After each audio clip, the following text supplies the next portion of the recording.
कुरुक्षेत्र में आज भी है मिट्टी। अजीब, कुरुक्षेत्र में एक जगह है जहां माना जाता है कि महाभारत का युद्ध हुआ था। उस जगह कुछ 30 किलोमीटर के दायरे में मिट्टी संरचना बहुत अलग है। वैज्ञानिक समझ नहीं पा रहे कि यह कैसे संभव है, क्योंकि इस तरह की मिट्टी सिर्फ तब हो सकती है अगर उस जगह पे बहुत ज़्यादा तेज़ गर्मी हो। बहुत से लोगों का मानना है कि लड़ाई की वजह से ही मिट्टी की प्रवृत्ति बदली है। श्री कृष्ण ने ले लिया था बर्बरीक का शीश दान में। बर्बरीक भीम का पोता और घटोत्कच का पुत्र था। बर्बरीक को कोई नहीं हरा सकता था, क्योंकि उसके पास कामाख्या देवी से प्राप्त हुए 3 तीर थे जिनसे वह कोई भी युद्ध जीत सकता था। पर उसने शपथ ली थी कि वह सिर्फ कमज़ोर पक्ष के लिए ही लड़ेगा। अब चूंकि बर्बरीक जब वहां पहुंचा तब कौरव कमज़ोर थे, इसलिए उसका उनकी तरफ से लड़ना तय था। जब यह बात श्री कृष्ण को पता चली तो उन्होंने उसका शीश ही दान में मांग लिया तथा उसे वरदान दिया कि तू कलयुग में मेरे नाम से जाना जाएगा।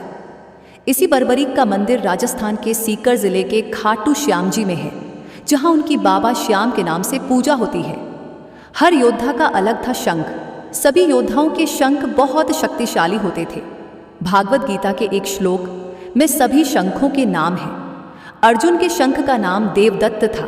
भीम के शंख का नाम पौंड्रा था, उसकी आवाज़ से कान से सुनना बंद हो जाता था। कृष्णा के शंख का नाम पांचजन्य, युधिष्ठिर के शंख का नाम अनंत विजया, सहदेव के शंख का नाम पुष्पकौ और नकुल के शंख का नाम सुघोषमणि था।